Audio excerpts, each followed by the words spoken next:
Bueno, mi obra original es... La obra plagiada, ¿no? La obra plagiada tiene un capítulo del libro Il Medioevo de Jacques Le Goff, un libro homenaje que hizo la Universidad de Parma en el año 2003 a Jacques Le Goff, junto con la entrega de un premio honoris causa, lo nombraron doctor honoris causa por la Universidad de Parma, a lo que yo asistí también. Entonces, ese es el origen, un texto en italiano que después se tradujo al castellano y al gallego y se publicó por ahí. Y es la que lleva por título La peregrinación a Santiago de Compostela. Entendido. Y que se publicó en varias revistas, en castellano, en gallego, y sobre todo tuvo una enorme difusión en las redes, a través de mi página web cebarros.com, que tiene 700.000 visitas. Ahí fundamentalmente lo que hay son un centenar de artículos míos. Por lo tanto, es una obra muy difundida no solo en el medio académico, sino también en los interesados por el tema de la peregrinación a Compostela. Y además es una obra sintética. No me extraña que haya suscitado el interés del supuesto plagiador, porque se trata de una aproximación global que estudia comparativamente la peregrinación a Jerusalén, a Roma y a Santiago de Compostela, y donde explico cómo se impone durante la Edad Media la peregrinación a Santiago de Compostela, justamente porque se adaptaba mejor que los otros dos centros de peregrinación a la nueva evangelización, ¿no? Es decir, durante la plena Edad Media se pasa del Antiguo al Nuevo Testamento, del Dios autoritario del Antiguo Testamento al Nuevo Testamento, al Evangelio de Jesús, ¿no? A la religión del amor, y eso promueve la predicación, promueve la peregrinación, en fin. Y la peregrinación a Compostela respondía a esa nueva religiosidad, porque se trataba de un camino pues relativamente seguro, motivado ante todo por razones religiosas, con mucha participación popular. Sin embargo, Roma era la peregrinación al centro de poder, que subsistió hasta hoy, ¿no? Sí. Sobre todo por parte del clero. Y después Jerusalén pues acaba siendo la peregrinación armada, las cruzadas, ¿no? Y es muy peligroso. Finalmente, durante ese mismo periodo, que es la plena Edad Media, lo que se impone más bien son los ejércitos de caballeros que iban allí a tratar de liberar la Tierra Santa del Islam. Luego quedaba Santiago de Compostela, que además estaba en el fin de la tierra, el fin terrae, ¿no? Y eso estuvo animado por esa nueva religiosidad y también por cierto milenarismo de buscar el fin del mundo, donde llegando a Fisterra pues te encontrabas pues la frontera con el mundo celestial, con la ultratumba, ¿no?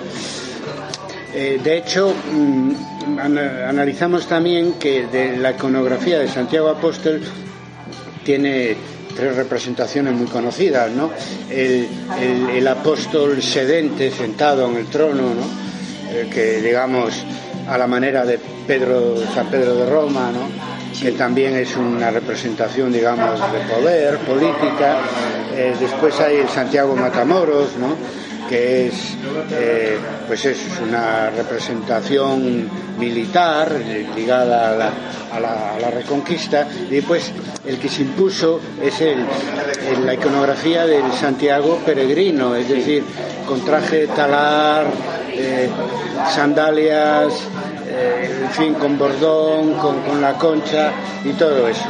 Y eso es un poco el símbolo de esa peregrinación de paz, de religiosidad, en fin, ajena, a pesar de que hubo intentos en ese sentido, ajena para la mayoría de la gente, ajena a las guerras y al poder de la época, ¿no? Incluso al poder arzobispal, es cierto, y episcopal y monárquico. Es cierto que las monarquías europeas, sobre todo las que estaban interesadas en el norte de la península en la guerra contra el Islam, pues promovieron el Camino de Santiago, lo mismo las grandes órdenes religiosas, pero siempre tuvo ese carácter que lo hizo distinto del resto de las peregrinaciones medievales, de ser una peregrinación de masas, no una peregrinación popular, ¿no? Donde encontrabas a príncipes, pero también encontrabas a campesinos, a burgueses, a artesanos, y de eso hay muchas evidencias, ¿no? Eso es lo que explico en mi tesis en ese trabajo, sí. Que es un trabajo de síntesis y que le pudo haber servido muy bien a Suárez de Bilbao, porque donde se han detectado pues las copias literales masivas de mi trabajo es justamente una obra de síntesis. ¿Dónde detectas tú, a la hora de analizar, lógicamente la tuya que ya la conoces, a la hora de analizar esa copia, dónde detectas la mayor, o sea, lo más flagrante, digamos, la copia más... Porque hay fragmentos, porque por lo que yo pude ver son literales. Bueno, en todo, realmente él lo que hizo es llevarse a trozos el artículo mediante el sistema de cortar y pegar al suyo, que es España y Europa, las peregrinaciones a Santiago de Compostela. ¿De qué data? O sea, ¿en qué? Eso es un capítulo de un libro. ¿De qué fecha es el de él? El libro es del año 2014 y es un capítulo, decía, de un libro que se titula La Iglesia en la historia de España, coordinado por José Antonio Escudero, que es un autor de prestigio, y acompañado de trabajos todos muy válidos. Es un libro de consulta interesante. Yo creo que la historia medieval de España, bueno, no solo es medieval, pero para la Edad Media más reciente, ¿no? Y donde prima lo sintético, ¿no? Es decir, y para eso se sirvió de mi trabajo sin percatarse de que era fácilmente detectable, ¿no? Porque sí, es un trabajo muy conocido, etcétera, en nuestro medio. ¿Cuándo te percatas tú de que existe esta copia? Cuando te lo envían Cuando me envían el estudio ese comparativo. ¿Cuándo estás allá, en México? Que estaba en México, estuve allí inaugurando unas jornadas de historia y también para recibir un premio latinoamericano de historia y otras cosas, y allí es donde me entero. Antes de eso me advierten colegas de la USCE del tema. De que existe, que te han plagiado un artículo tuyo, ¿no? Y entonces inmediatamente después recibí el estudio comparativo que tú conoces ya y que, en fin, hay un grupo de gente ahí, se ve que están trabajando sobre ese tema con mucho rigor, por lo que vi en ese cotejo, ¿no? ¿Te refieres a la página web esta de Insua? No, me refiero al trabajo el PDF que hemos recibido, sí, y cuya autoría no está clara ahí. O sea, autoría anónima, pero de todas maneras está hecho yo creo que con mucho detalle, ¿no? Y de una manera muy cuidada. ¿Conoces el trabajo original? El de él. Pues el trabajo original estoy ahora buscando. Porque resulta que en la USC no lo tenemos, y te aconsejaba también tú que le echaras una ojeada si quieres trabajarlo, y estábamos ahora buscando aquí en las librerías, y si no lo pediremos por Amazon, ¿no? Pero de todas maneras, en fin, eso por tener el trabajo, el cuerpo del delito, pero en principio me parece que el estudio ese comparativo de 48 páginas, sí, para un texto de 19, ¿no? Entonces es que ahí se trabajó con mucho detalle. ¿Tu texto original cuántas páginas? 19. Y ahora resulta que el texto, digamos, copiado... No, el texto original de Suárez de Bilbao, sí, es de 19. De 19. Y el estudio comparativo es de 48 páginas, lo cual quiere decir que lo han visto con mucho detalle, es decir, párrafo a párrafo, nota a nota. Y el trabajo está hecho, según los que hicieron el estudio, están hechos en base a mi trabajo, pero además añadió algunos aspectos también, sin citar a los autores, de otros 3 o 4 o 5 autores. Sí. Es lo que ocurre entre las escuderías también. Está citando a varios autores plagiados, acompañándolos de lo que es la copia. La copia, bueno, pero de todas maneras aquí los propios autores del estudio comparativo dicen, bueno, la fuente principal de él es mi trabajo. Eso lo dicen con toda claridad y en una página ponen los textos míos y en otra los textos que él copió literalmente y sin citar, porque bueno, si los hubiera copiado entrecomillados y con referencia del lugar donde, porque no existe nada de eso, ni referencia ni entrecomillado, nada. Eso es lo que parece.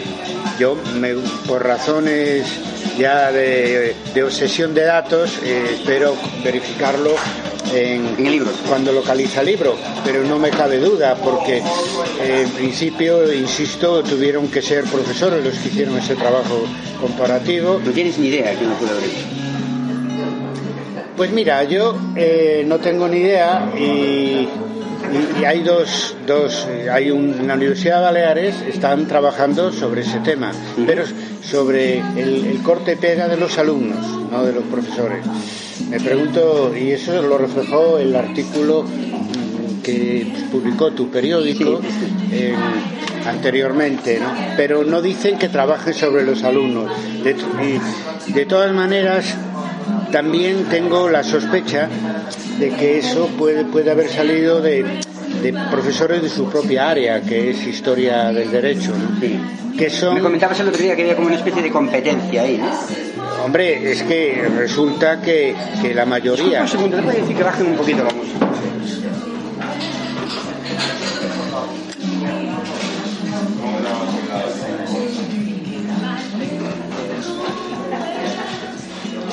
La mayoría de los plagiados son historiadores del derecho.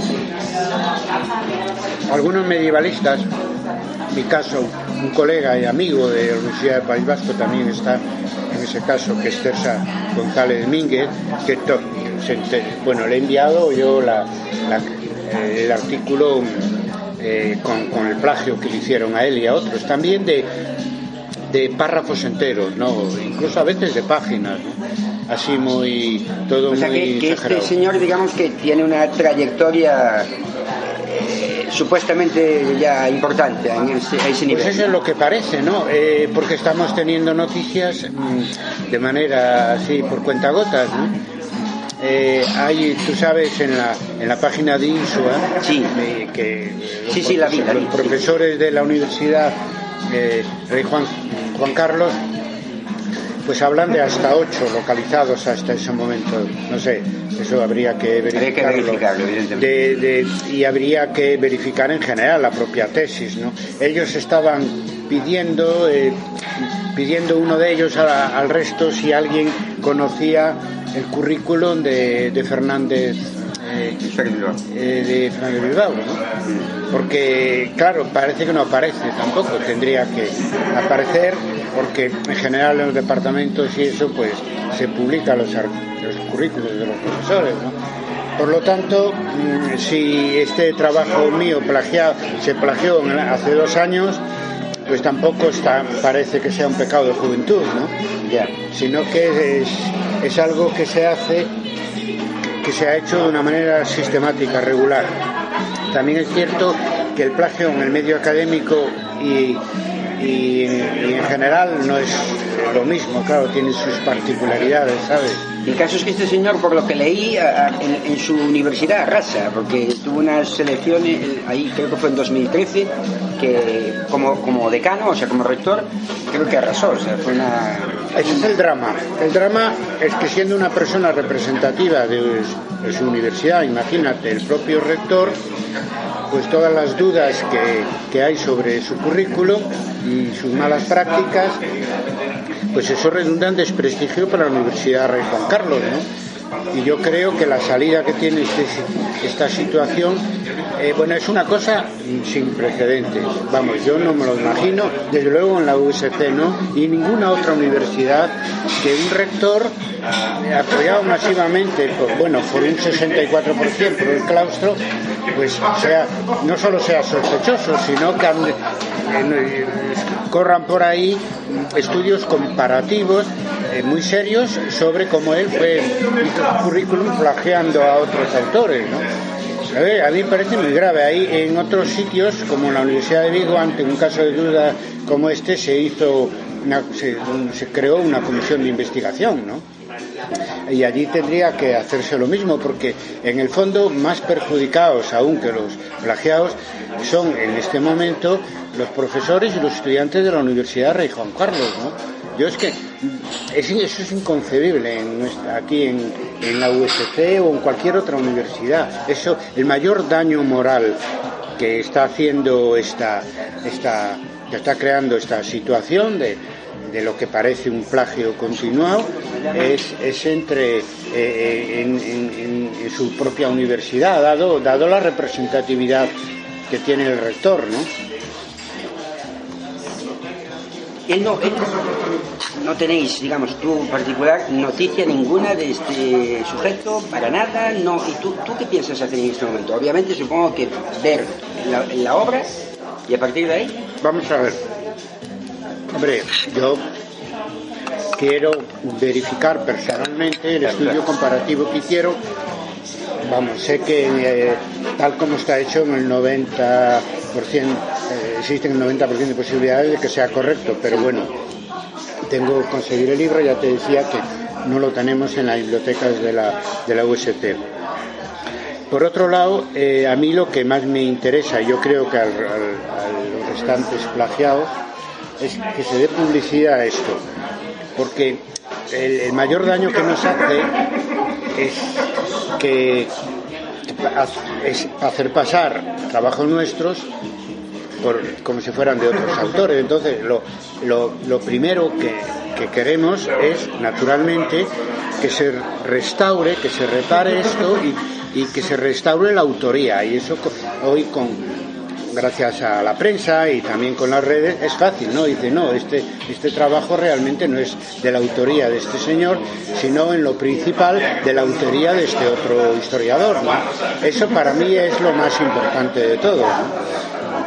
Y eso se resuelve, pues eso, publicando todos estos datos que tenemos y después, naturalmente, corresponde a los miembros de su universidad tomar algún otro tipo de medidas, ¿no? Por el cargo político que él ocupa, tan importante, ¿no? Claro, nosotros llamamos a esto malas prácticas, ¿sabes? Porque en principio esa idea de que un autor cite a otros autores es obligatorio cuando se escribe académicamente. Es decir, tú tienes que, aparte de citar datos que extraes de la documentación, citar datos que extraes de otros artículos y de otros libros para contrastar y tener en consideración lo que se ha investigado hasta ese momento sobre el tema. Eso es obligatorio, pero hay un sistema, ¿no? Y el sistema es poner entre comillas. Sí, como nos ocurre a nosotros. Y citar trabajo. Si resulta que en este caso las copias son literales, masivas, no se entrecomilla y no se nombra siquiera el trabajo, porque en mi caso aparecen en las notas de... No hay ninguna referencia. Bueno, claro, no es el libro. Pero hay referencias a otros trabajos míos, pero no hay referencia al trabajo que copia. En principio, lo quiero ratificar una vez que acceda al libro, pero parece que no hay referencia. ¿Cómo va a haberlas?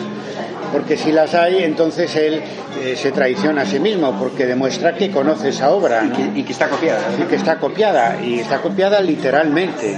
Es decir, como se puede verificar yo tengo, te decía, otro cotejo de otro trabajo sobre los orígenes medievales de Castilla, y también lo mismo, es decir, el trabajo comparativo es párrafos enteros, a veces media página, pasado literalmente al trabajo que se presenta con la autoría de Fernández Bilbao, ¿no? Sí.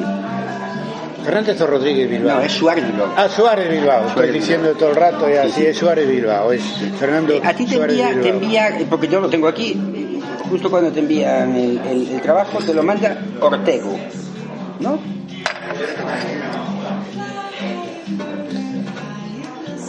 Barros. Que también llegó al periódico, no sé exactamente. ¿Por qué vía? Pedro Ortego.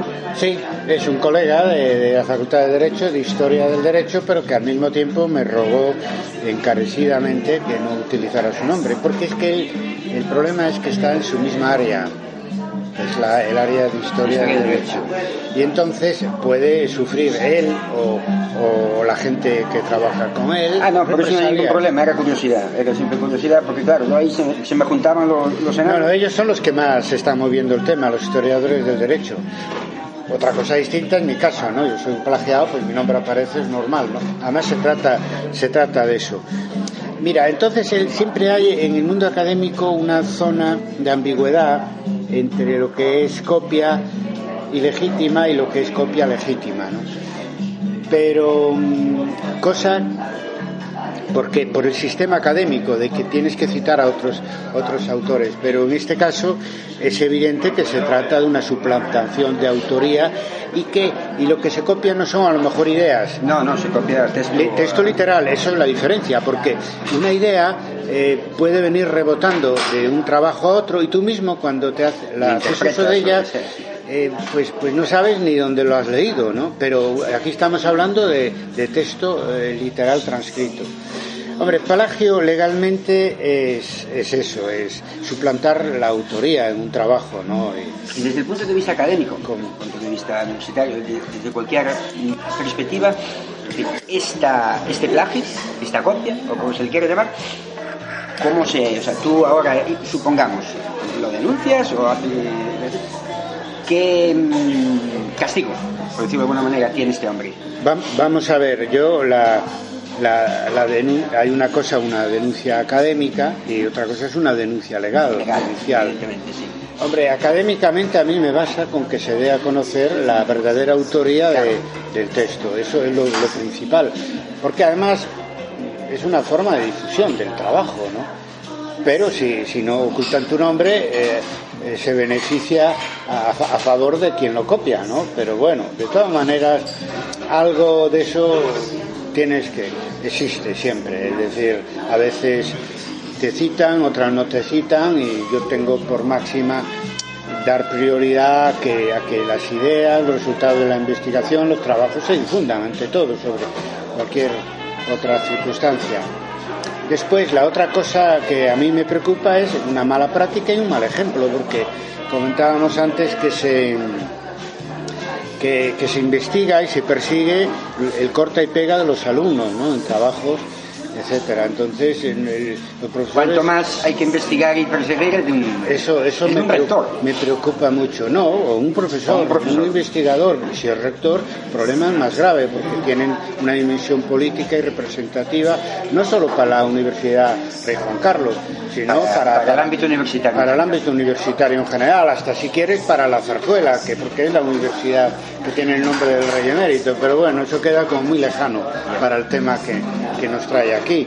Por lo tanto, que se dé publicidad a la verdadera autoría, y la otra cosa es que esa publicidad sirve para acabar con esas malas prácticas, ¿no?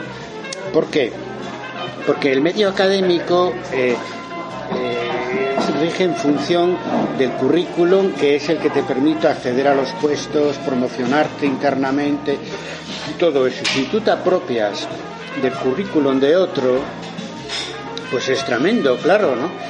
Porque el problema es que eso ha traspasado los diferentes tribunales por los que ha pasado Suárez Bilbao, si esto se confirma plenamente, ¿no?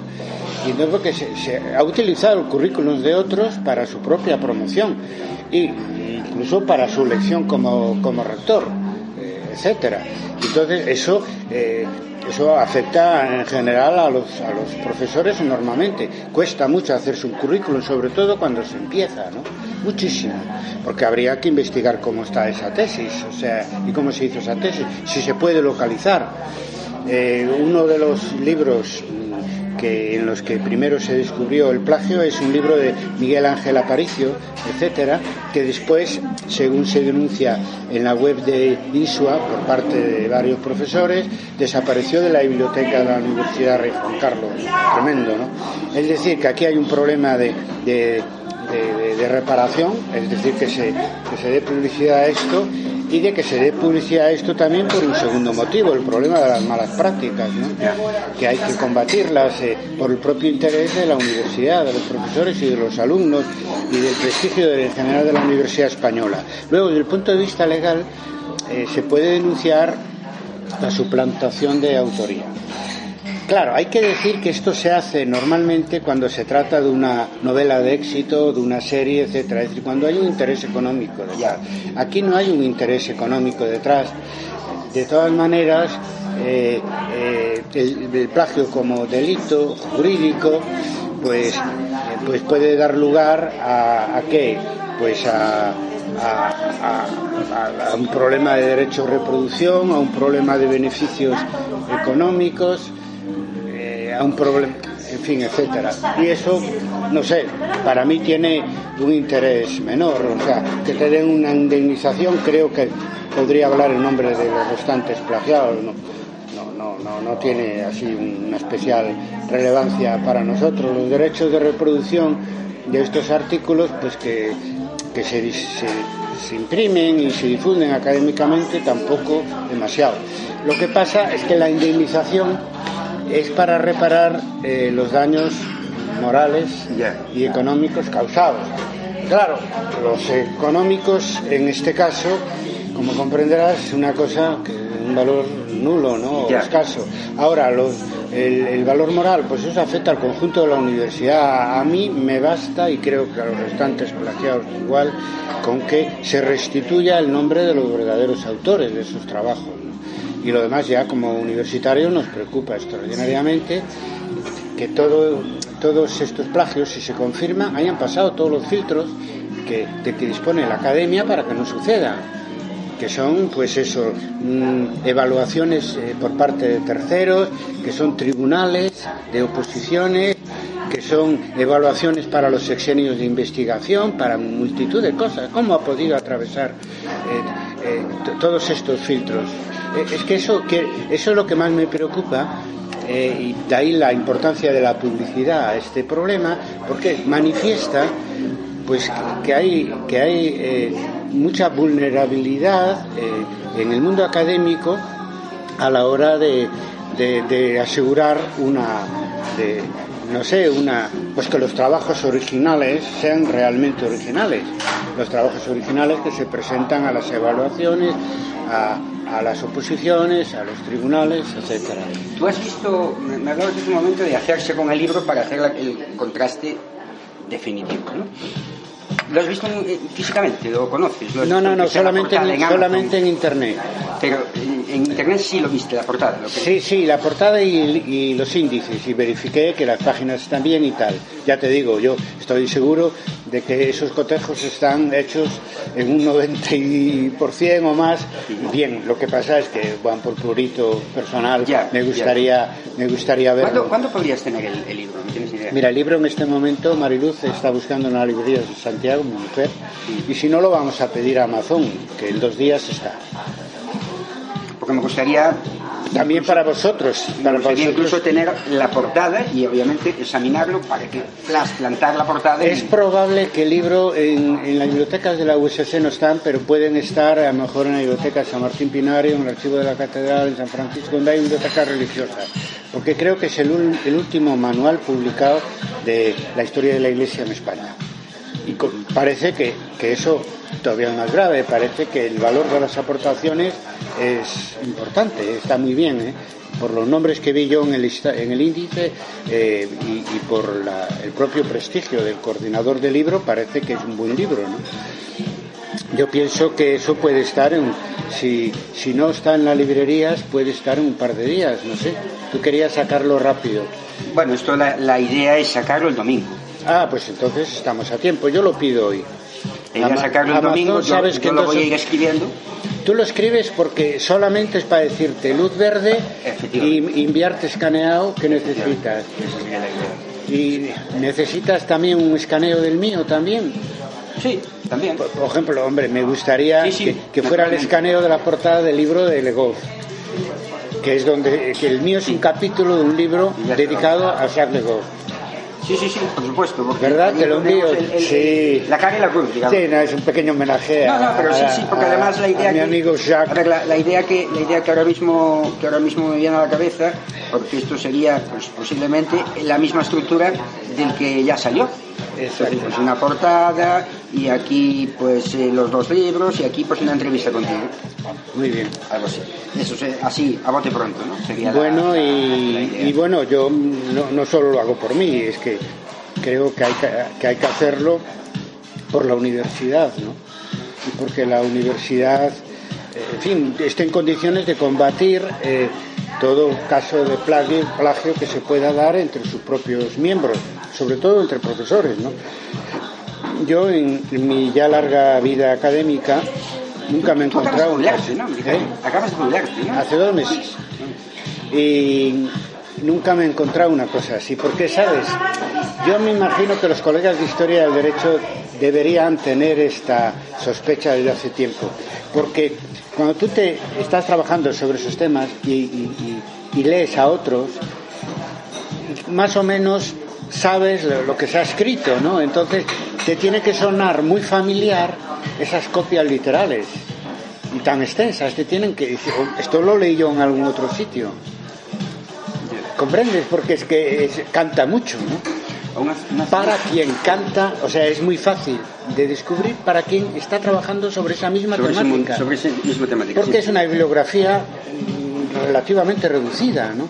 Y tú puedes coger y decir, hombre, esto me suena, ¿no? A veces te suenan, pero es la idea, ¿no? Pero me suena el texto. Texto yo lo leí tal como... Bueno, a mí fue un choque leerlo, porque es que como lo escribí... Además, mira, otra cosa que te puede interesar. Eso es uno de mis trabajos que ha tenido más éxito, ¿no? En cuanto a promoción dentro y fuera de Galicia y dentro y fuera de España, ¿no? Entonces me han pedido dar un seminario en Louvain-la-Neuve, en la Universidad de Louvain-la-Neuve, en abril de este año que es sobre le pèlerinage a Saint-Jacques de Compostela, la peregrinación a Saint-Jacques de Compostela, y es, digamos, una versión francesa de esta investigación mía. Hablamos del abril pasado. Sí.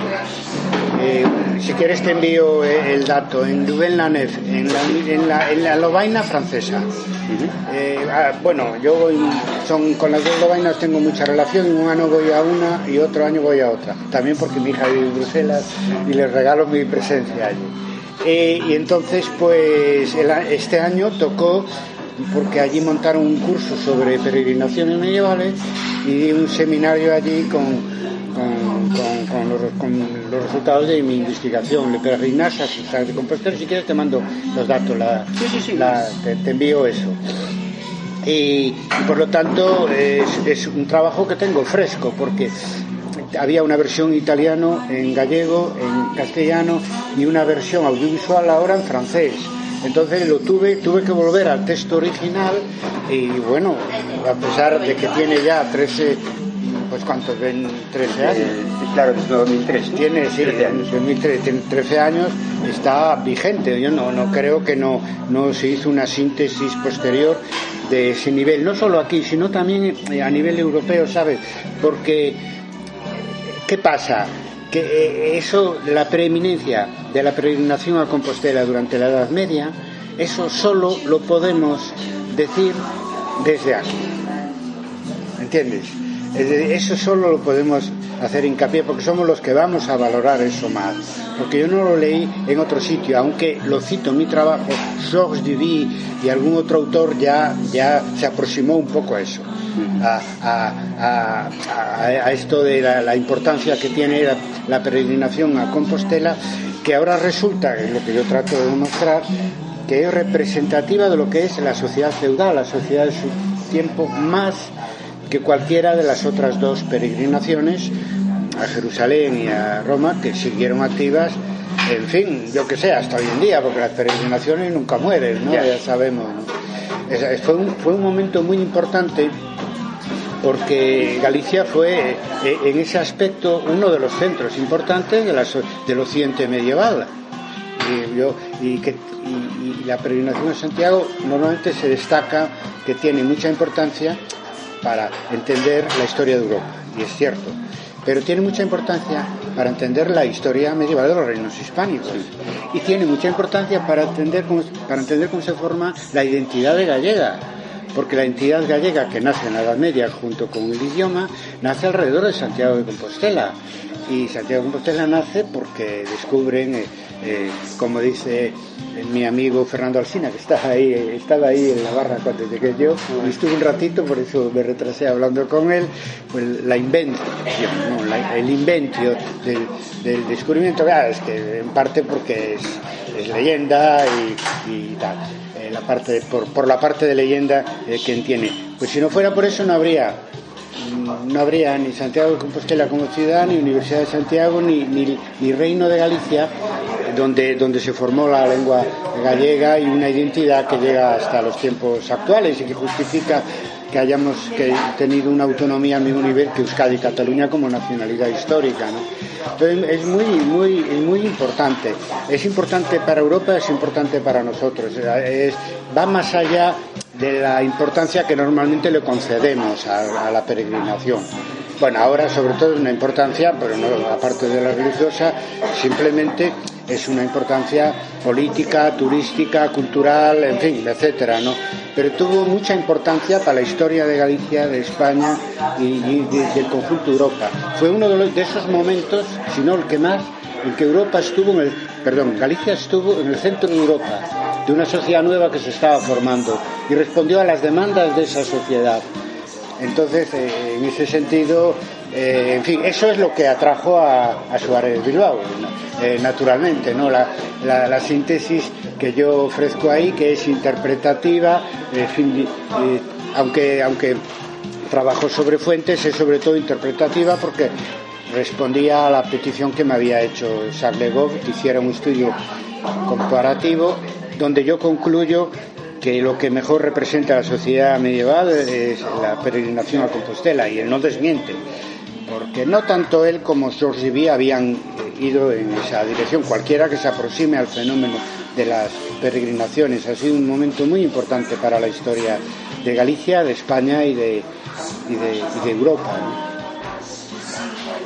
Muy bien, pues me faltaría esa el libro, la portada de Lo Mío. Y eso que dices de Castilla. El libro de Castilla, tres cosas. Sí, esas tres cosas. Me lo mandas a mi email. Sí, yo lo tengo.